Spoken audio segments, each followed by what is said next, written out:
What I find really curious about Why Everyone Plays, in comparison to its sister series Why No One Plays, is the approach I take to writing every episode. For Why No One Plays, it's easy for me to formulate the video by essentially dividing the length of it into 3 or more parts, each revolving around points of frustration from their playstyle or moments in time that shifted the public's initially positive opinion towards them into a negative one. Why Everyone Plays, on the other hand, is a bit more tricky. At its core, everyone has a basic, if not surface level understanding of why X champion is popular. They're strong, they're fun, they have a lot of nuance, what have you. But as I inevitably arrive at each of those facets of the champion, I end up noticing something else, whether subtly implied or overtly, that contributes to their popularity. And it's rather fun to introduce concepts and gameplay mechanics while I do that, such as how I heavily emphasized Aatrox's neutral game or Camille's multilateral scaling to demonstrate why those traits carry so much influence for a champion's popularity. Out of everyone I talked about so far in this series, Sylas will be the most emblematic example of this. For today's episode of Why Everyone Plays, we'll be discussing Sylas, the Unshackled. So of the 7 official champion classes, Controller, Fighter, Mage, Marksman, Slayer, Tank, and Specialist, the most widely played classes are Fighters and Slayers, for usually the same reasons. It's those factors that would inspire the champion design team to veer towards that direction even for non-Fighter and Slayer champions. As an example, Pyke was released shortly before Sylas, the first hybrid between a catcher, typically a support class, and an assassin, typically a carry class. Just before him, Kai'Sa was instated. Though she is a marksman through and through, her playstyle implicitly encourages an aggressive rushdown heavy playstyle due to her ultimate giving her a way to dive behind enemy lines and behave almost like an assassin. Pyke became the first controller slayer, while Kai'Sa effectively became the first marksman slayer. Following this trend, Sylas was released on January 25th, 2019, right at the start of Season 9, and is the second mage to double as a slayer following LeBlanc. Now you might be asking, how is Sylas different from Diana or Akali, who are also AP champions? Akali is first and foremost an assassin, not a mage, as their abilities are geared towards dispatching a single target while mostly relying on evasion to avoid enemy counterfire, while Diana is primarily a diver, someone who engages headfirst into the enemy team and brawls their way out. What makes Sylas a mage, despite what his basic abilities might suggest, is his ultimate. Hijack had to be the most confounding ability to ever exist for its time. Season 7 to 9 was a very experimental period for the game. Champions released during those years pushed the envelope of what is expected and acceptable to have in someone's kit, and it was also around this point that the term overloaded began circulating discussion. The ability, of course, needs no introduction. It may very well be the single most powerful individual ability in the game because it's effectively every ultimate in one. Hijack has raised, and is honestly still raising, a lot of interesting questions and scenarios. Ultimate abilities in particular are balanced around the context of the champion's kit, and are allowed to, or prohibited to have certain privileges only because they belong to that champion and that champion only. With Sylas in the equation, we now have to consider what the implications of an ultimate are on the original owner and him. But this also brings us to the foremost reason why everyone plays him. I'd say he's the living embodiment of Jax's iconic line. Imagine if I had a real weapon. Only in this case, it would be imagine if I had this ultimate or that ultimate. You could argue this is a very opinionated reason based on who you ask, but there are practical advantages to this that do lend credence to his popularity. Going back to what I said earlier about ultimates being balanced around the context of the champion's kit, Sylas is allowed to use those ultimates independent from that context for better or worse, leading to instances where said ultimate is more or less powerful depending on which one it is. Let's take a look at a classic example, Malphite. Malphite's ultimate is notorious for being a one-button teamfight win. He charges at incredible speed towards the target location that can't be interrupted in any way, before dealing big damage and knocking up all enemies for 1.5 seconds, one of the longest in the game. The caveat is that Unstoppable Force's power is kept in check by Malphite's dependence on armor. He has to build tank items to scale his durability and damage from basic abilities, otherwise he falls off late game unless you're one of the rare few psychotic enough to go full AP Malphite. That's how most champions were balanced back in the day. One or more of their abilities would have an incompatible scaling ratio. Gangplank's ultimate has something like a 200% AP ratio despite being a physical damage dealer. Ashe's Crystal Arrow is AP despite being a marksman. Another infamous example is Nar's ultimate. Did you guys know it has a 150% AP ratio for absolutely no reason? These ratios have no functional purpose within the champion's moveset, but they added something in there for the sake of it being weird if there was nothing at all. Sylas, on the other hand, does build ability power, and a whole lot of it, giving him all the utility benefits of those ultimates and the hidden power they possess. The vast majority of ultimates in this game, especially super ultimates, have insanely high AP scaling, something he can use to full effect while retaining his base kit, which I'll get into later on. In other words, more often than not, Sylas can use other champions' ultimates better than they can since he already itemizes a stat those ultimates work off of. It's true that some ultimates are less effective on him due to some of them relying on external factors to reach maximum strength or having use cases that conflict with his own playstyle. Darius' ultimate houses most of its power from Hemorrhage, which Sylas doesn't get. Misfortune's ultimate does have an AP ratio, however, Misfortune is a backline ADC while Sylas is a melee attacker. That being said, when looking through every champion in the game, the number of ultimates that he uses either just as effectively or better exceeds the number of ultimates that are worse on him. AP ratios are not the be-all end-all either, it could also be playstyle. There are tons of ultimates that are really strong in combat but are kept on champions without enough pressure to use them aggressively. Many support, tank, or non-carry champions have fantastic ultimates that would be unfairly broken if they were on an actual damage dealer. Tarek's ultimate on Sylas, Thresh, Soraka, Shen, Rakan, Nautilus, Morgana, Milio, Malphite, Lulu, all spectacular ultimates on the champions they belong to, but now give them to someone with high burst damage, mobility, and rushdown potential, while taking into account the two most widely played classes being fighters and slayers are hyper-aggressive champions. It's no surprise why Sylas was popular from day one. His ultimate is a noteworthy contributor to his pick rate, but it's not the only one. I know I said hijack is the foremost reason why everyone plays him, and I stand by that, but a major downside is that he doesn't have any say in which ultimate he gets to steal. So if you blind pick Sylas, and the enemy team is Jace top, Udyr jungle, Kassadin mid, Caitlyn bot, and Karma support,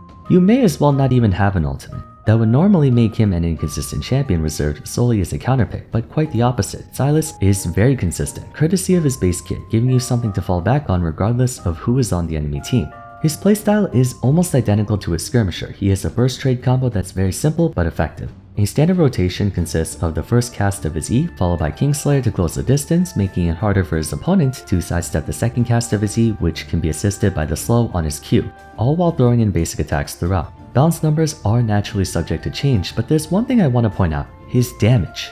Petricite Burst deals 130% of his total AD and 25% AP as damage per stack. Seeing as he gets 4 from his Q, W, and E, not counting ultimate, he basically gets an extra auto attack's worth of damage, which isn't a whole lot mind you given he doesn't build AD, but 100% AP in total to the primary target. Chainlash's initial hit deals 40% AP in damage, with the following aftershock having a 90% AP ratio for a staggering total of 130. Kingslayer's damage has a 90 AP ratio on a point-and-click dash. Abduct, the second cast of his E, has a 1-to-1 ratio. Sylas' total AP scaling from a single combo amounts to 420% as of making this video. By the time most of you see this, it will either be 13.8 or so, but there are no scheduled buffs or nerfs to Sylas in 13.7, so I doubt there will be any in 13.8 either. Anyways, 420 is ridiculous. For reference, let's use a different burst niche. LeBlanc's Q ratio totals 120, her W does 60, and her E has 100. That's only 280%. Another burst mage, Ahri.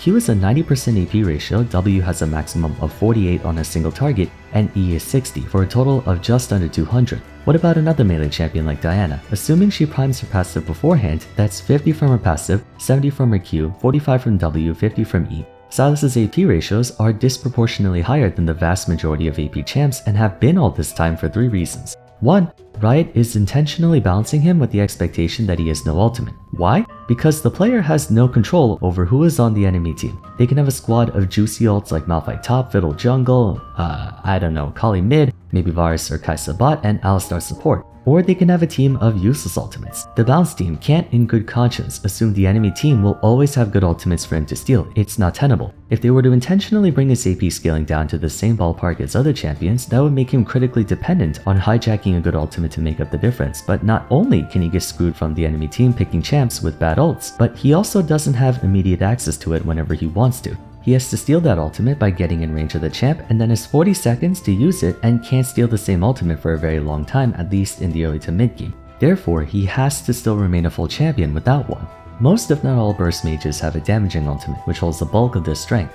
Ahri's initial 3 dashes total 150 AP. If you use the empowered Q on LeBlanc's ultimate, that's a ton of base damage plus another 80%. Diana's ultimate can reach up to 120. Even then, however, they still fall short of Sylas. 2. He's a melee champion who will likely face off against more ranged champions than most other melees, and on the few occasions he fights another melee champion, they're members of the fighter class, capable of destroying him in all-ins. As a result, he has to itemize towards more durability-centric items like Rod of Ages or Everfrost, Zhonya's Hourglass, maybe a Banshee's Veil, etc. He can't afford the luxury of rushing Luden's Deathcap Void Stab, so they purposefully inflate those AP ratios to compensate, otherwise he gets outtraded by everyone. That's also why Kingslayer's healing ratio is 80%, whereas most of the healing champs have only a super tiny ratio. Sylas takes a lot of damage. He needs a way to survive. 3. Ultimates are not only the greatest source of damage for most champions, but they're also usually the greatest source of utility and other things. Lee Sin's base kit is pretty mild, but gets enhanced by the displacement property of Dragon's Rage. Once again, the balanced team is acting on the basis that Sylas doesn't have an ultimate. With that in mind, his only selling point is damage. Q is damage, passive is damage, W is damage, and E is also damage. The only things that can realistically take advantage of the half-second knockup are Kai'Sa ult, Yasuo ult, and Samira passive. That's it. So, they have to pump more damage into his kit since that's all he has to work with. They can't assume the enemy team will always pick Malphite, Orianna, Amumu, etc. In essence, people gravitate towards Sylas because he's a very strong skirmisher with the potential to steal ultimates that can augment his playstyle further, which may come off as overpowered or overloaded, and to an extent it is, but under those circumstances, it's the only way they can make him consistently viable as a character. He will always have overinflated AP ratios, which means he will always deal a lot of burst damage once you get a few items, which means he will always outpace most if not every other burst mage in the game, which means he's a very consistent champion in terms of his base kit.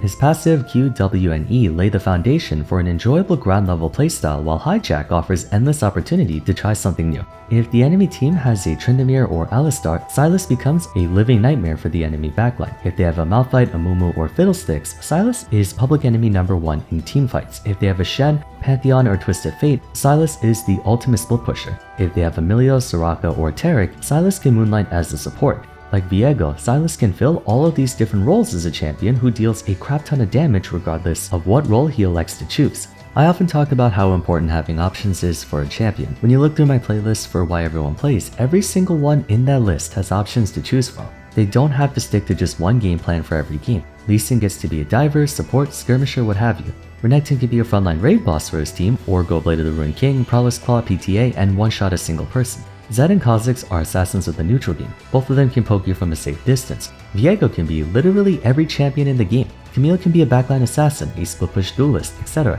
You get the idea, they all can do something other than what they normally do, and Sylas has no trouble doing the same.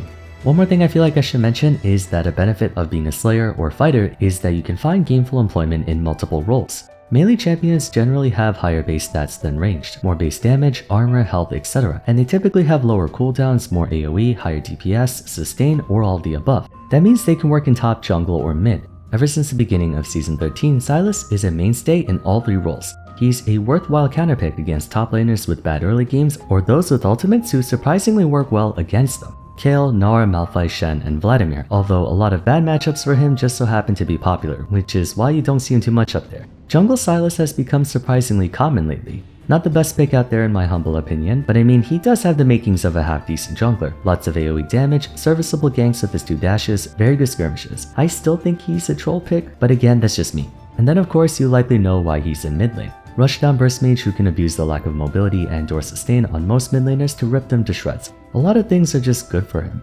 Finally, he's an easy champion to pick up. While it probably takes hundreds of games to fully master him with all the applications he has with every ultimate, on a fundamental level he has a very low skill floor. Basic abilities are short, sweet, and to the point. And if the enemy team has a straightforward ultimate to hijack like Malphite, how much harder can it be to use correctly on Sylas? The main difficulty in playing him is how to fend for yourself when you don't have good ultimates, but that won't stop players from using him when they feel like it. He's fun. I think that about wraps up everything I want to say on him. Let me know in the comments down below if you believe there's anything I might have left out, but that's all for today though, so if you enjoyed the video, it would be great if you left a like and subscribe to the channel, really helps me out. Consider following me on Twitter at Vars, joining my Discord server, and checking out my other Why Everyone Plays episodes if you haven't yet. But for now, thanks so much for watching, and I'll see you again soon in the next one. Take care.